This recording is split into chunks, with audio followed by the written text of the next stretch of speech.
This is the graphic design with Affinity Photo. So welcome to this live webinar.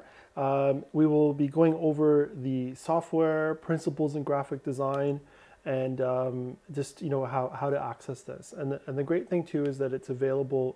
We're looking for solutions that you can easily adapt to the equipment you have at home. So this software is available for iPad, and we'll look at that process of how to use it on an iPad today as well. So a lot of fun ways to utilize it. So the graphic design, we'll look at some of the basics, the introduction of how that works. So yeah, welcome everyone. So my name is Tom Strnad. I'm the lead digital artist of the Creator Space, and thanks for joining us. So I want to thank all of our partners. So we have the Blue Mountains Public Library, Collingwood Public Library, and the Wasaga Beach Public Library, and also the Canada Council for the Arts. So thanks to all our partners. And I did mention on the points here of some on the chat log here that webinars and upcoming in-person workshops will be starting in November at our library partner locations. So you can check out events.tbmcs.ca to directly link to that. Also, our website is www.tbmcs.ca is the shortest way to get to it, so you can access all the upcoming workshops that we're doing. So they're going to be multiple repetitive workshops. So if you do sign up for one, you can also, it's the same subject. So what we want to do is, with all our new locations, is to get people within those library membership areas. So for example, Blue Mountains, Collingwood, and Wasaga Beach will each have individual workshops for people of those library members. So it's really exciting. That's going to start in November. So definitely sign up and check out. And we'll have ongoing, we're going to be posting more videos. So you can, through our website, you can get to our YouTube channel. And today's workshop, for example, through Crowdcast, by registering, you can rewatch it. So anything we go over, we'll be able to re-examine as you can rewatch it in the future. So let's continue on here. So today's overview, we're going to look at the Affinity Photo software. And the reason we're looking at Affinity Photo is, I'm sure many of you are familiar with Photoshop, Adobe Photoshop. And it's a great piece of software, and Affinity Photo is essentially the same type of software. It also even allows you to open Photoshop documents and save in Photoshop formats. So it's essentially the same type of software. Now, the reason we're looking at Affinity Photo is because this software is available currently at the Blue Mountains Public Library, at the Computer Labs Creator Space 2 computers. There's 2 iMacs there. It's also available at the Collingwood Public Library. And it will be, in the new year, this software will be loaded on all the iMac Creator Space workstations that will be arriving at the Collingwood Public Library and Wasaga Beach Public Library. And on top of that, what I'll show today is the iPad version. It costs $35, one time, forever. So it's not a subscription-based thing. It's the most affordable Photoshop type software that we could find that works well. Really happy with it. I think it's just as good, if not equal, to Photoshop. So it's really great. But what we want to do is look at those principles. So we'll talk quickly about requirements, installation on iPad. Then we're going to get right into graphic design overview elements. What does graphic design contain, and how do we work on that? And then how do we start a project? Layers, building a design, some of the tools and techniques, how do we place photos and graphics, importing them into a design, and then obviously the most important thing is exporting files and some of the formats. So we'll look at that as well. And then we'll end off with a nice Q&A. So we'll try to leave at least 10 minutes to discuss that as well. Okay, so requirements for installation. So as I mentioned, you can have it on Windows or Mac operating systems, and they also have iPad versions, and that's what we're going to look at today as well. So let me just switch over here to their website. Let's go to full screen here. So this is the Affinity Photo website. So it's affinity.serif.com, and I can just type that in here.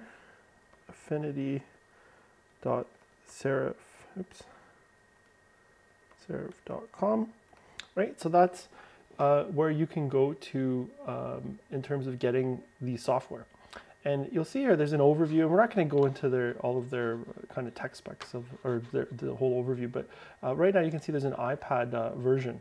So you know, and this is what we're going to demo today, is that you can totally have this on the iPad, and it's actually $27.99 it's saying now. So that's fantastic. So price points change with different sales, so it's even better.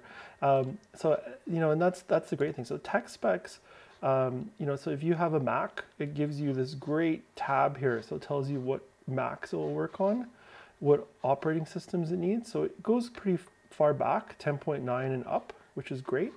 So Mac Pros, iMacs, MacBooks, and so on. 2 gigs RAM minimum, which is pretty nice. It doesn't need as much as some of the other programs. I've been telling people that, you know, you always, if you have 8 gigs or more, 16 is even more ideal if you're looking to buy something new. Definitely, we've been trying to encourage that. Try to get at least 16 if you're going to get into graphic work, if you can do that. It's usually easier to do that before than trying to upgrade later. Windows, you can see here, Windows 10, Windows 8, Windows 7, so pretty far back as well. So that's really nice, what it can work with. iPad, it works with iPad Air 2 and so on, iPad 2017, 2018, iPad Pro, iPad Mini 5, and it's iOS 12. So that's the mobile OS version, iOS 12 or above. And that's what it's going to need for iPad. So that's just some of the kind of tech spec ideas of what you can expect to have to get in terms of the tech specs of that. Just on that note, let me just pull up the software. When you install it, you can look at the storage here. iPad storage. Okay, so what I'm pulling up here is my iPad storage, and it's just calculating it quickly here. And what ends up happening is the Affinity takes about 3 gigs or so of space. So, you know, it will end up taking a little bit of space on your iPad, but it's, you know, it's again, not too expensive. But it's kind of similar to the size of what it is on your main desktop as well. So that's something just to be aware of. So, you know, that's kind of where that is. But again, it's a pretty great piece of software, and we'll see why. So let's continue on here. So yeah, so let's look at the graphic design and some of the concepts here of what we want to look at. Okay, so graphic design, what are the elements? And you know, again, just a nice overview of what we're looking to do.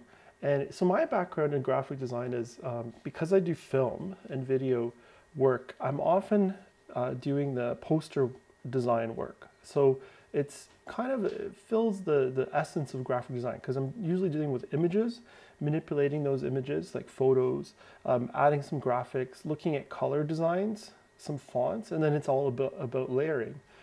So, you know, that's that kind of idea, whether it's like poster design, you want to just do total graphic design in terms of like art. So it is more of that kind of idea, taking things and manipulating them to create new work. So that's the type of graphic design we're looking at, is that kind of poster design. You might draw your own elements too, but then it's like, you know, you can add some of the fonts, you're looking at colors and so on. So if we look at the main elements of graphic design, we're looking at things like images and shapes. So that could be, you know, photos as well. Then we're looking at fonts, you know, what type of fonts are there, and how do we want to use the fonts? Font sizes, right? All that kind of stuff. Colors. So what kind of color schemes are we going to have? And that's really, it's a huge subject. I mean, this is something that you can study for years, but just that whole color design, which part of the colors, is it going to be warmer, cooler, the whole rainbow, maybe no color, maybe you're going to go grayscale, black and white, you know, these kinds of questions. So that the use of color, and then layers.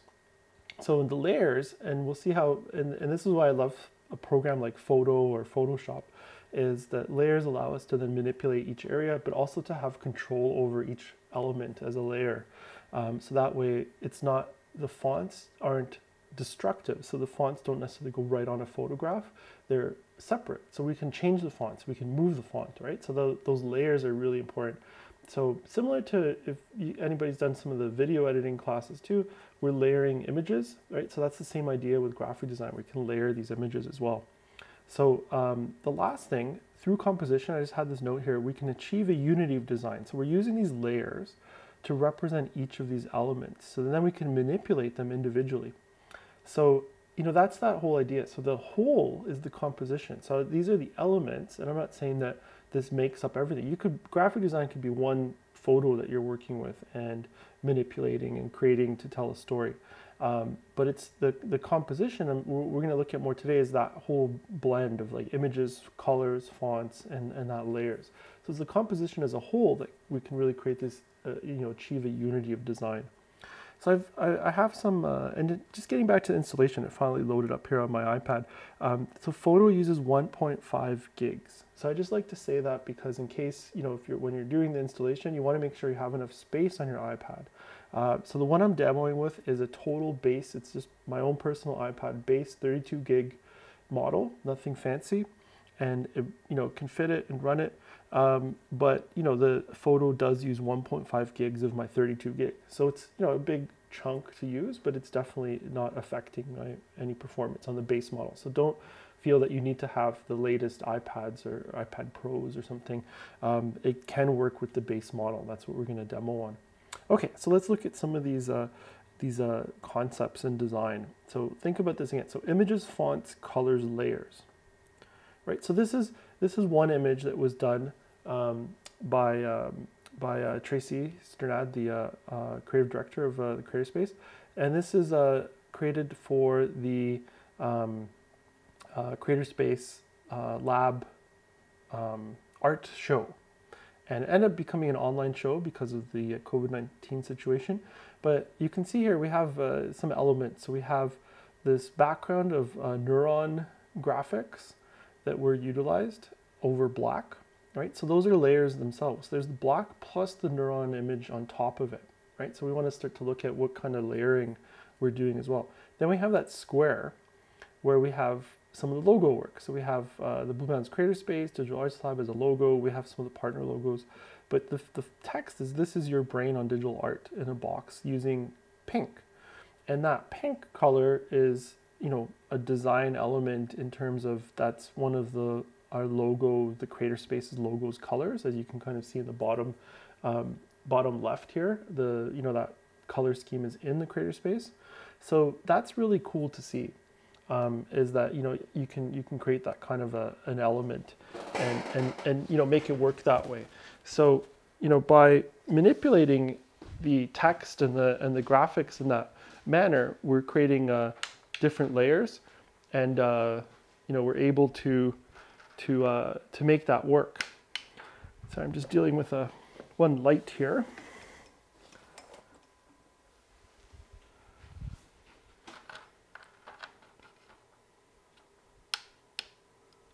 Okay, there we go. Got our studio light just went out, so just wanted to bring that back up. When we cut back to my shot here. Okay, so moving on, let's look at, here's another poster design. So this was again done in this photo program as a demo. So it's just taking a few images, photos, and then using even just the color of white, right, with the logo and fonts. So, and then the bottom one was manipulated to be kind of a desaturated, monochromatic type look, right? So that's the bottom photo. So you can see the elements here. We have 3 photos. We have fonts, different colors in the fonts. Then we have a strip of white, and that's just the base background. But at the end of the day, we have about 6 layers here, and each photo is manipulated a bit differently to create this entire image of a poster design. Right, so that's that kind of an idea. Next up, we have a poster. This is something I created for a documentary film called Behind the Red Carpet, and it's a behind-the-scenes view of the Toronto International Film Festival that just wrapped up. So I thought this would be nice to kind of throw in the pile here. And so this one is again different layers. We have the black background overall layer. Then we start to get into the different images. So the different square images of celebrities, and then we have some of the color boxes that are the main people that the film follows. So we have, you know, blogger, journalist, venue operator, publicist, photographer, right? So we have that kind of boxing idea. So look at the squares. So we have like 4 by 3. So, you know, 12 squares in total. Then there's some text on top, you know, and the choice of fonts, right? So different fonts, 2 different fonts for the behind the red carpet, and then the people's names. And then there's like a more kind of an Arial font for the top and bottom. So this is that when we start to decipher what kind of graphic design we're doing, right? So this is different images, making them black and white, making some color, and stylizing each box and working from there. So this has about, I think there's 30 plus layers just to deal with all the boxes and the fonts. And again, so different fonts can be turned off, different boxes, images can be turned off, right? And that's that whole layering thing. So when you start to look at these types of graphic designs, we want to look at what is actually, you know, what is it comprised of? And that's, I think, the really fun part is what does it consist of? And you start to break it down, you go, okay, well, I can see all the different elements. And you know, once you can start looking at any kind of design out there and the types of elements that are in it, then that really helps you understand your own exploration in graphic design and using the photo or Photoshop program. Okay, so here's another one. Now this one's a little bit different in terms of, you know, compared to the one before. So this was for a 360 interactive experience film called the Mary Ward, and this is using, you can see the font is, you know, very different, very specific, not your ordinary font, right? So it's a very unique font that was acquired to use for this graphic design. And then there's this kind of painterly background elements with actually a purchased like illustrated boat image. So, you know, these kinds of elements we can also purchase, which is great. You can just get them as you can a stock photo or stock music. You can buy stock graphics.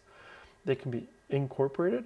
So the beauty of it is, even if you're exploring graphic design and art, you don't necessarily even have to you know, be an amazing digital illustrator yourself. You could be using stock elements or other people's things and manipulating them. And I think that's the really fun part of graphic design as well with a program like Affinity Photo or Adobe Photoshop, is that you can then manipulate even other people's things to repurpose it and tell a different story. So, you know, in this case, I'm trying to really capture that kind of historical past, taking a photo. The top photo of the Mary Ward is a model photo of the actual recreated wooden model. And I've made it into like a photo oil paint canvas texture to it. So that's manipulating the image. And the bottom one was also a photo captured through the 360 camera, manipulated to look like a painting as well, right? So taking regular photos, manipulating them, taking the fonts and the layers again. And this isn't necessarily too complicated. We'll actually open up the Photoshop document so we can look at what the layers are of this and break it down. I think that always really helps to look at how we build something up, right? Which is really a fun process. This one is from a while back, one of the first films. I just made a note here. It's designed by a gentleman named Slavko Error, and he created this blend. So this is a photo of a book with another photo put on top of it, and then it's manipulated as a layer to make it transparent slightly, so it looks like it's the book cover. So, and then there's the font treatment. So we have the red for 3.5, really specific font, again picked for that. Different font for the text, and then there's like kind of the logos and everything. So this is another film poster with layers. And again, this is more of the kind of graphic design I do as well. And I think you know, we'll look at a sample of that today as well, and how do we create let's say an album cover in Affinity Photo on an iPad, right? So that's where that is.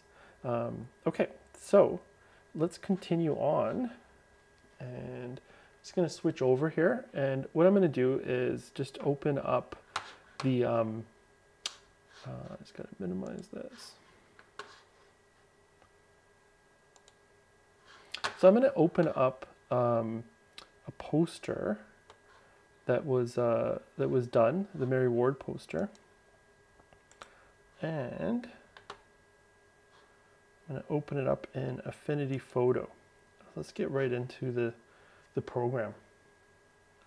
So it's going to just launch up. So here's Affinity Photo, and it tells you, they're kind of advertising, hey, you can do this on an iPad as well, which is great. So I'm just going to close. So here is the poster that we just looked at, opened up in Affinity Photo. So this poster was actually created in Adobe Photoshop, and it was saved as a PSD, and a PSD is a Photoshop document. So the great thing is that by working in Photoshop, it can still open in this photo program. So it's totally, cross collaborative, compatible. So I'm just going to go to the layers. So over here, you can just kind of see my mouse. I'm just going over here. And what I'm going to do is just kind of click on or off the layers. And there's these little check marks here. I'm just kind of moving my mouse around. And what I'm going to do is in the layers column, so it should just kind of, let's go a little bit overview of what we have here. So we have, kind of our tools. So we have our, all our little icons here on the side. And we'll look at that a little bit more in the iPad version as well. But we have basically like, font tool. We have a hand tool to move things around. We have the selection tool so we can select different things. Cropping tool so we can, make things bigger or smaller. And, a paint bucket so we can just fill in the whole background if you want something to be like black and so on. And then paint brushes and stamps and things. So it's, like Photoshop, you have paint brushes, eraser tools, dodging, burning, like photographic techniques to make things lighter or darker. And then we have our layers. And now what's really cool about the layers is this allows us to turn things on or off. So I'm just going to go over here to the selection tool here. So what I can do is I can turn these things on or off. So I'm going to turn this totally off, and just to start with, how did we start with this? So at first I have this transparent background, and that's a really neat thing. So it's just going to have these like checkerboard squares, and that shows me that it's transparent. And then the background layer here, this one is just white, right? So that can be, I can change that if I want to. I like to just work with the white background because I know what's kind of, if anything's popping out. So it's kind of my safety work. You can also make this a black background, right? So you can work with different backgrounds. So, two ways to work. You can either work as if it's a piece of paper. So it has a straight, opaque background that's, black or white, or we can work with it transparent and then build from there. So I'm going to just show us from the background white. And then what I did was I had this, the photo of the Mary Ward. And then I had this photo down here, right? You can kind of start to see the design of what's happening. Then I had this title graphic, right? That was like this. So you can see, okay, this is one way. It's just, three kind of layers, 3 bands, and that's neat. It's not too bad. It was an interesting start. So this is how I started. Then I said, okay, well, why don't I try to manipulate everything so that it looks unified, right? So here's where we get into, those are our layers, our 3 layers, but then we're also trying to look at how do we unify the composition. So we can look at blending these things. So then what I did was, instead of just using the still band, I made a copy, right? And in the copy, what I did was then I erased all the little areas in between here. And I also made some duplications of it. And that allows me to then, I like to call it like feathering through. So then what happens is this line between the 2 images becomes really unnoticeable. It becomes invisible and just seems like that becomes the next image. So I like that kind of blending in the composition. Instead of going with direct bands, that blending was really a unique approach that I wanted to take to it. And then what I did was, instead of the photo the way it was, I did the photo in another way. So I just desaturated it and made it more and left the green. So now that photo, you can see the difference from here to there, right? And I made a little bit of a paint effect, and that's the other thing we can do. We can manipulate these images. So by taking the plain photo and making it more like this, you can see now how the composition is unified in telling the story of you know, the boat from the boat sailing, kind of troubled waters in between, if you will, and then the bottom is the shipwreck. So really, visually, we're trying to tell this story, and that's what we're always looking to do, is how can we try to tell a story in the kind of graphic design we're doing. So here exactly is the story, is we have the Mary Ward, there's the title, and you know, we have kind of the lifeboat here, because that's how people got off the boat. Lifeboat saved people who got off the boat, and then we have the shipwreck, right? So this helps us visually tell the story, and it's unified. So it's not necessarily a bad thing that there's the bands that, you know, we could do it this way, or even just using the original photo the way it is, like that works too, right? But there's always a thing of how do I make it more of a unified story to really help lead the eye through. So I found that by blending everything and making it appear, you know, like it's kind of seamless, it helps visually tell the story better and leads the audience, or, you know, whoever's observing this poster, this graphic design, into that story. It immerses them better instead of creating that kind of 3 chapters. I'm not saying one's more right than the other, but it's just 2 different techniques of how to approach it. Okay, so that's the Photoshop import. So that was done in Photoshop. I'm working on it in Affinity Photo, and that kind of gives us our layers. So this is the direct desktop version.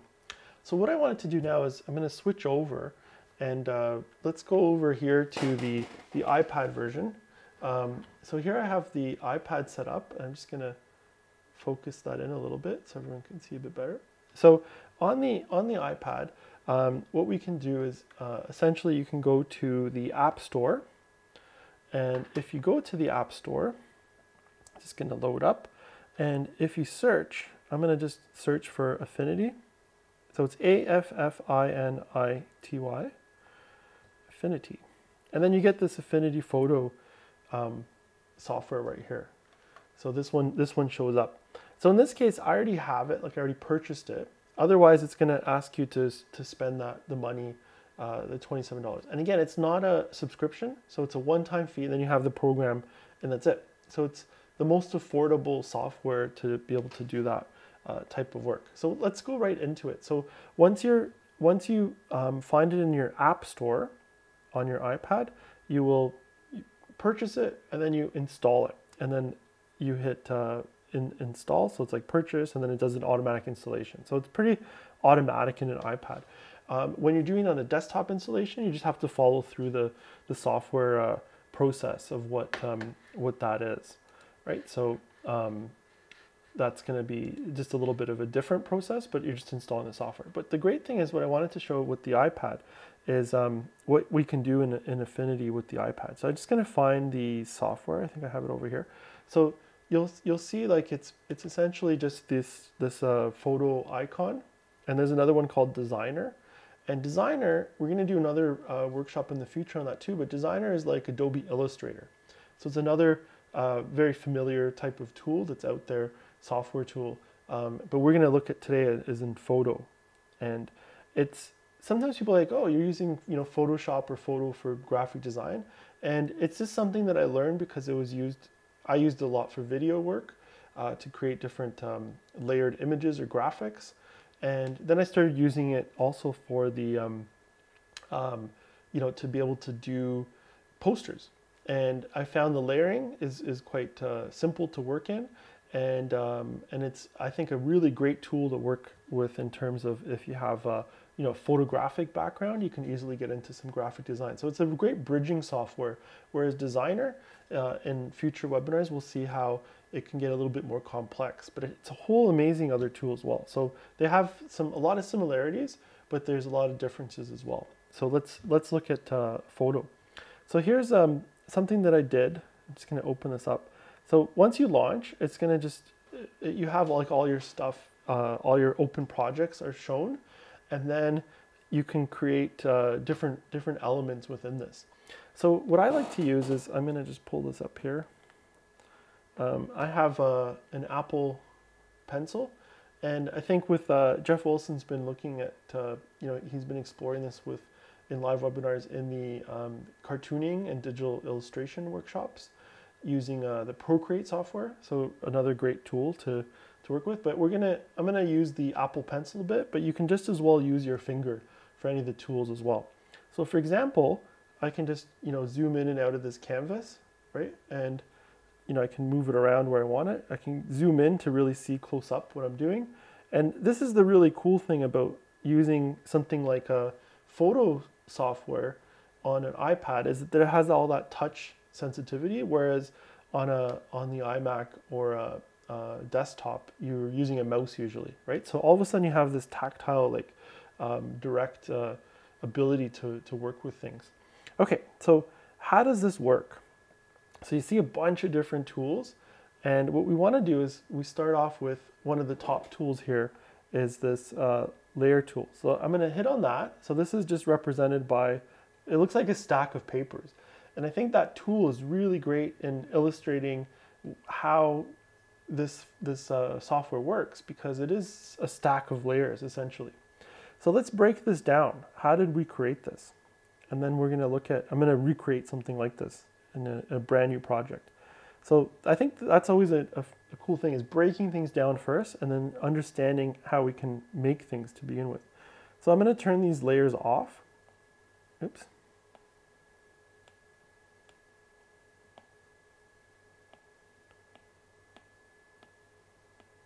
Right? And we go all the way down to this background, which is just the purple background. So all I've been doing here is there's just check boxes in the squares, right? And you just turn them on or off. I can turn it on or off. So that's a photo that was imported.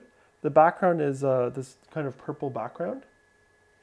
And all of this gets added in, right?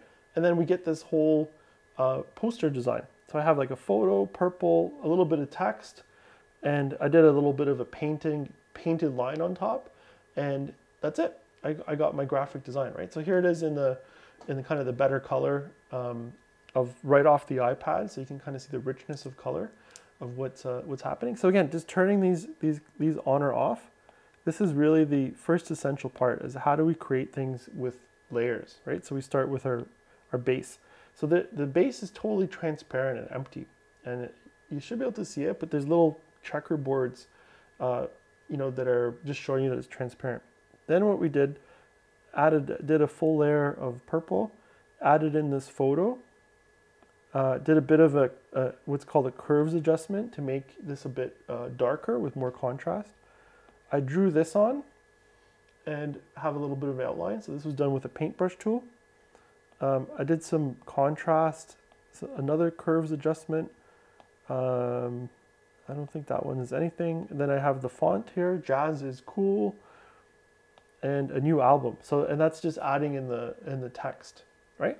So great. Okay, so now let's go back. So I'm going to use this. There's a back arrow right up here. So I'm going to take this back arrow, take us back, and now we're into this home screen, I like to call it, right? So again, so here's like different projects of things I've worked on. There's some tutorials. There's also samples. So you're always welcome to look through those as well. They have a really robust set of tutorials, videos you can watch that go over everything further. So you can spend hours just going through the Affinity base tutorials. But today we want to look at the kind of the process and why we do things is always our goal. Okay, so what I'm going to do is hit this there's a little plus here. So I'm going to go plus, right? And I'm going to create a new document. So it gives me a whole bunch of options. So I can import from cloud, photos, clipboard. I can take a picture, all these different things. What we want to do first is we want to really just focus on creating a new document.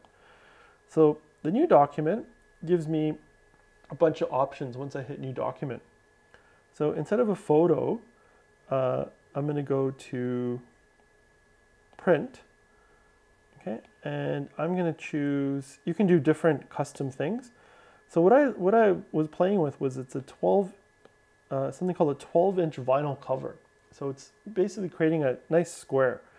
And the square for me is pretty interesting because not only is it great for a vinyl cover, it can really work in terms of doing graphic design that you might want to put on your social media. Like for Instagram, it's square based. So, you know, it could be really a neat way to deal with that. Okay. So I'm going to first, now I have a few options. Okay, so the 12-inch vinyl cover, I'm just going to pick that so I can rebuild like what I showed you guys. And orientation, in this case, it doesn't matter, but it can be either vertical or horizontal if it wasn't a square, right? So this way it's not going to matter because it's 12 by 12. And then what I'm going to do is I'm going to select transparent background.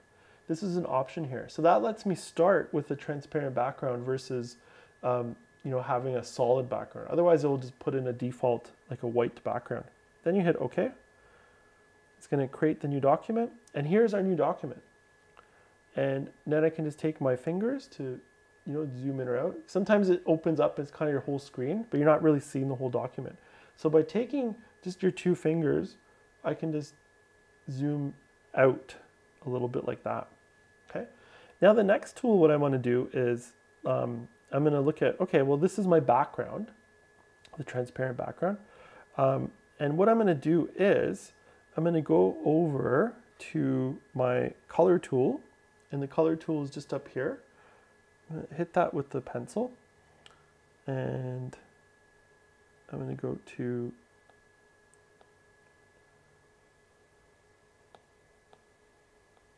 color wheel. Okay, so the color wheel then allows me to, I can move around whatever color I want to go to. So I'm going to go to this kind of purple, and then within I can decide if it's going to be lighter or darker. So if I choose there, I can go, okay, I want it lighter, darker. So it really shows you visually in the color wheel where we are. And you choose that, and then by clicking it again, it disappears. But now you can see instead of it being white, it's now that purplish color. And then what I'm going to do is I'm going to go over here and take my flood fill tool. Okay. And so what it's done is there's this paint bucket, and by choosing that, I can then just fill the whole background. So that's the first step. So that's the background. Now I'm going to go over here to layers, and I'm going to use the plus and create a new layer. And then I'm going to decide what I want to do. So I'm going to do a pixel layer because we're just working in pixels here. And you can see now it's starting to stack layers. So I have a background, I have the top one, right? And by choosing which one I'm working on, I'm layering things, right? So you want to always make sure that you're getting to the next layer. So I'm working, this is the purple, right? And now I'm on the top, a layer above it. You want to always work on a layer above the previous layer that you started on so that you're not destroying anything you did.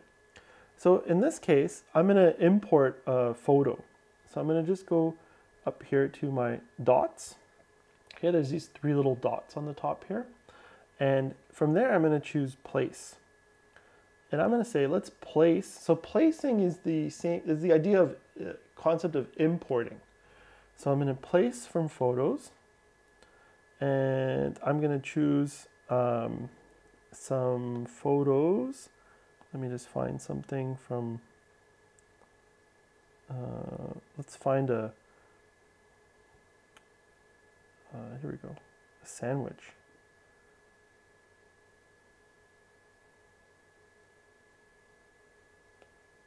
Okay, and I'm going to click, and now what it's doing is it's saying, hey, this is a big photo. Where do you want it? So I can, again, just use my finger, and now I'm going to click on the edge here, and it's just going to make it a bit smaller so it can fit into the box here. All right, so, and then from there, if I click anywhere outside of the box with my finger or the pencil, it's now placed it there. But again, remember it's a layer, so I can turn it on or off. Right? So that's, and I can click on it and I can again move it around, but it has nothing to do with the background layer. So that's how we can start to layer. Okay, so now I'm going to add another layer, And here I'm going to look at putting in some, drawing a little bit on top of the layer with a paintbrush. So I'm going to go pixel layer, great. Okay, so again, you can see I have the directory of multiple layers here. I'm going to choose a paintbrush tool.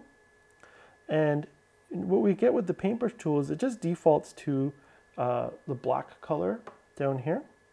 So by clicking this, I can change the color. So I'm going to go and make it kind of yellow, really nice yellow. Okay, and I'm just going to click out of that. And what I can do then is here on the bottom, it gives me options of pixel. I'm just going to lift this up so we can see that a little bit better. So there's pixel sizes and the opacity. So you can be painting with like half opacity, so it's not totally full.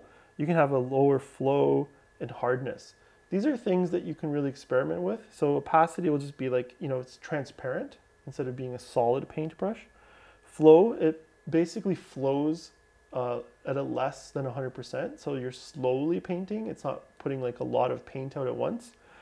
And then hardness is how hard that line is that you draw. So you can make it essentially a softer paintbrush.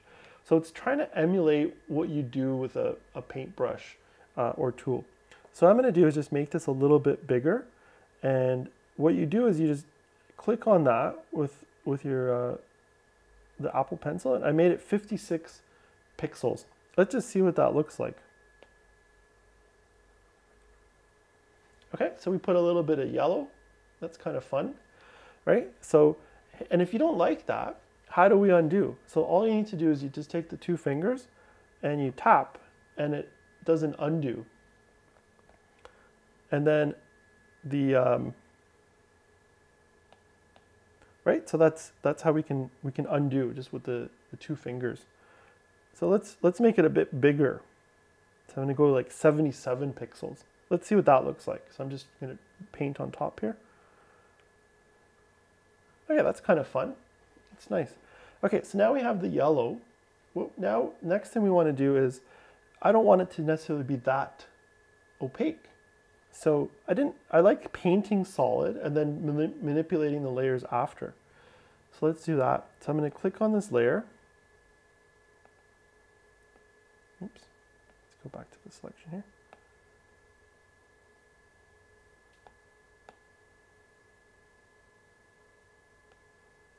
Okay, so this getting my navigation here, so a little bit different than the desktop one. So here, the three dots here again.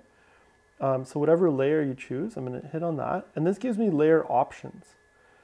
So I can say, okay, let's make the opacity less. And see now, by dragging that down, I'm making it transparent. So it's just kind of faint lines versus when they're solid. Let me just switch over right to the iPad view. So here it is solid, and I can drag this down to make it less solid, right? So a little bit transparent, and that looks kind of neat. I want that kind of transparent look in this case, okay? And then I can just click out of that, and I'm back there. So again, remember the sandwich is one thing, right? We got our background, we got a sandwich, and we got some squiggly lines on top. Okay, so that's really cool. So we're getting there.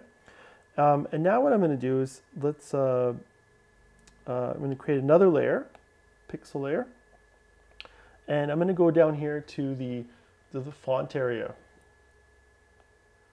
Okay, and that's the artistic font tool.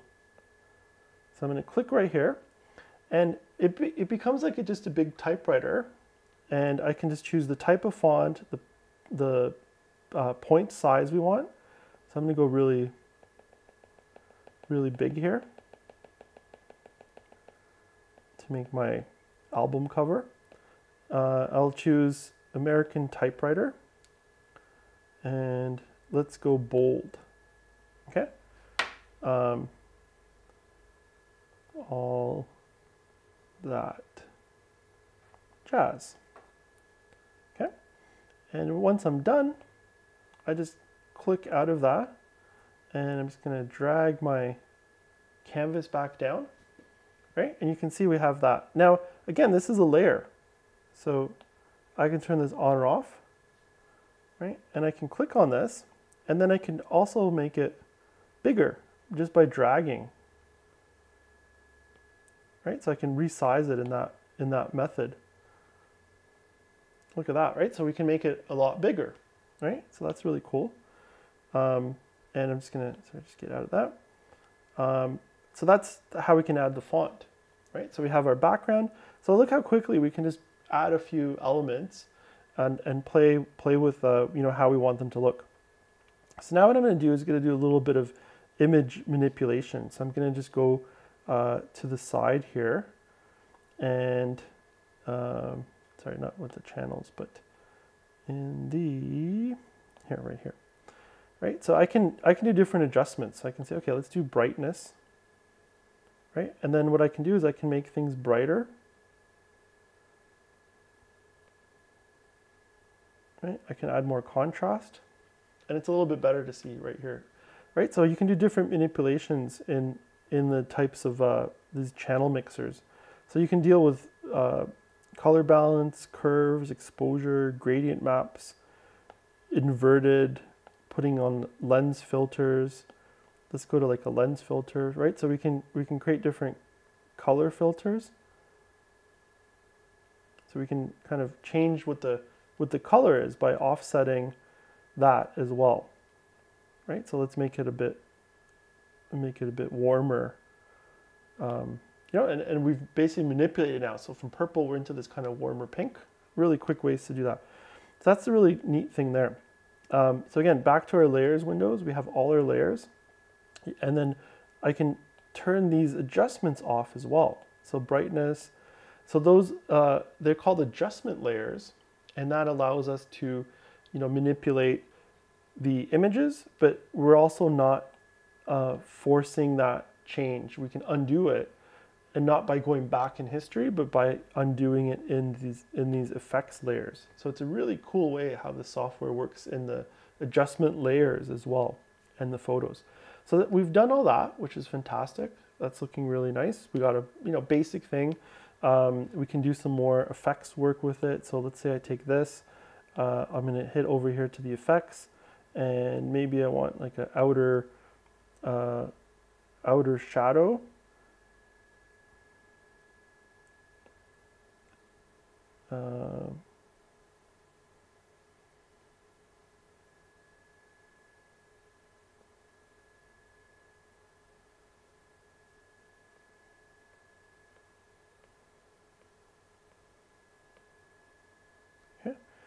And put a little bit more of an angle, right? So we can play with different tools here, like outlines and all this kind of stuff.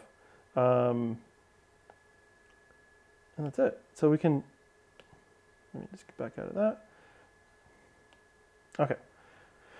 Right, so again, and then same with the photo, we can also play with, okay, what do we want to do with the photo?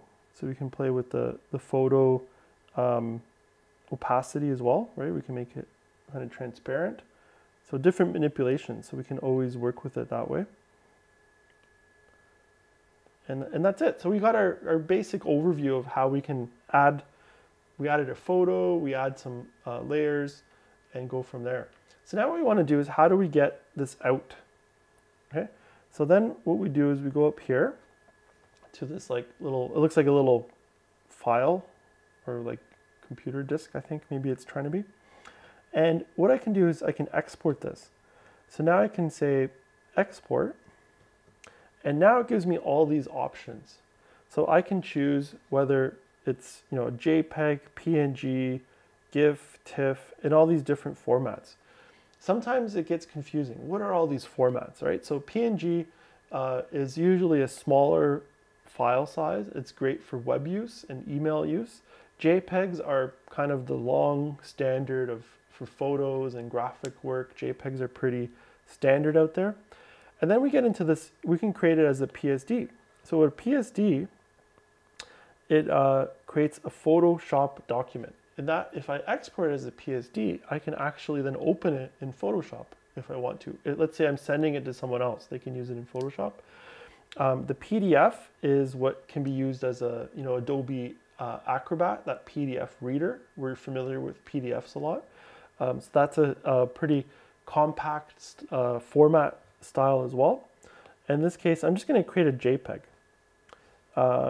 So I'll go, okay, and it's telling me it's going to be 5.83 megs. So what I might do is say, okay, well, why don't we make this a bit, sorry, I don't want to do that. I wanted to do here. So quality, I can bring the quality down a bit, and 83% quality. And you can see right away it makes it 1.13. Let's switch over here. So the quality can help reduce the file size. And 80% quality isn't that bad of a reduction. So let's just do that for our demonstration. So sometimes that's the key. How do we get something a bit smaller file size that is, you know, the way we want it to be. Oops, let's go back to 3600 is what this was. Okay, perfect. So it's generating the export 1.04 megs. So I'm going to say okay. Okay, and now it's going to ask me where to save it. So here I can go to my drawings on my iPad. So this is going to go to my iCloud drive, right? And I will say, okay, save it. And it's in the iCloud drive. So now, for example, I can go back here too. What we can do is we can actually rename this. So we can call it, that's in the home screen. I just go on the buttons there, and then I can call it Jazz Album. Okay, so now at least it has a name. So let's go back to that. So when we export, we'll have that name. Go back here, export, and instead of, so again, you see it's 5.3. I'm just going to go a little bit lower in the file size. So the export lets you put it onto the iPad, but instead I'm going to hit down here. There's a little share button. Let me just go right here so everyone can see. So instead of okay, it's going to decide to go to my cloud or on the iPad, I can go to share. And by share, I can now use my Google Mail. So I can mail it to somebody. I can mail it to a friend or another graphic artist. I can post it right to Instagram. So this lets me quickly share it out to where I want it. You can go kind of anywhere this way, right? And then there's, let's see, some more options, right? So, which is great. So that's a quick way where we can just share it out, put it on a Google Drive, whatever you're using. You can text message it out, and it's not that big, right? So that lets us share to where it can go. I can go to save image as well, right? And so that's how we can export it out. The photo, so that was a JPEG. We can also do a Photoshop document, PDF, or PNG. That's kind of the four main areas. So yeah, that's basically our overview. I can take any questions now. So I saw there's one of the questions here. We had what's the use of full solid color background and the use of a transparent background. So the full solid color background I like to use just because it allows me to see what's going on top of it. Right? So the transparent background, I can go back to that actually. Let's just have a look. If I'm in the layers, this is how it would be without the background. So it's transparent. So those images now are totally transparent. There's no background, there's no solid background. So this could be a great way. Let's say the graphic needs to be sent out and it's going to go on top of a print poster that might be different colors. You don't want to necessarily set the background. You can actually export this as a PNG, is the main format, PNG, that then keeps the transparent background. So now this thing can be placed on a black background or a blue background, right? There's black font, so it wouldn't necessarily work on a black, but on a white, blue, yellow, you know, different types of backgrounds. So that would be the kind of the bonus of doing it that way, to create that. So you can. I always like to start with a transparent, and then I build. You know, put a solid background, and now I know what I'm working with. Even if I know it's going to be transparent, I highly recommend for graphics work to start to work with a solid background, and you can always turn it off. And that way you can really see what it's looking like with different colors of backgrounds as well. So it's a really great tool to use that way. Excellent. Okay, so again, like I was saying, you can definitely check out the website affinity.serif, and please feel free to book time if you're a member of the Blue Mountains Public Library. We have our Creator Space Digital Arts Lab computers are available there for bookings throughout the week and on Saturdays. And again, we'll have more live in-person workshops starting in November. So please do check those out, events.tbmcs.ca. So yeah, if there aren't any other questions, that's all I have for today. Again, I want to thank everyone for joining us, and you can rewatch this and look at any of the steps again in detail. We have an overview of the software in general, just going through all the tools that's available on our YouTube channel in more depth. So that feel free to check that out as well. It's a great series that goes over the different tools in the software. It's pretty intuitive. The main thing, like again, you can just hit undo. So Command Z is the Mac undo on the desktop, and in the iPad version, it's just tapping it with 2 fingers. And that goes with most illustration software. So whether the Adobe products, the Affinity products, Procreate software, usually a tap with 2 fingers is an undo. And it's a quick way to undo maybe something you didn't like. Work in layers, you can turn them on or off. So if you want to experiment, I'm going to try with something, you can work in those layers and work from there. One thing I should point out is you can also do copies of a layer. So if I click here, I can then go here and I can hit duplicate. And what it does is it creates a total duplicated layer. So that was one last thing I wanted to show for sure is, so whatever selection I have, so now I have 2 duplicates of that photo. So I can do different things to one photo. I can make, one can be black and white, one can be colorized, but make copies and then you're not destroying anything as you go along. So that's really the best way that I always like to work, is make copies. And you can turn them on or off and see what works. Hey, I'm gonna do one with paint effect. I'm gonna do one with a black and white effect. And really think about what you're trying to tell in the poster, right? So, I'm using a sandwich here, a jazz album, but it's trying to be fun. So I'm trying to create a fun story that, it might be a nice album that you'll listen to while you're having a lunch, right? So think about, why you're doing things in the graphic design process too. Okay, excellent. Thanks again for joining us, and more workshops are coming up. So please join us again. All the best. Take care.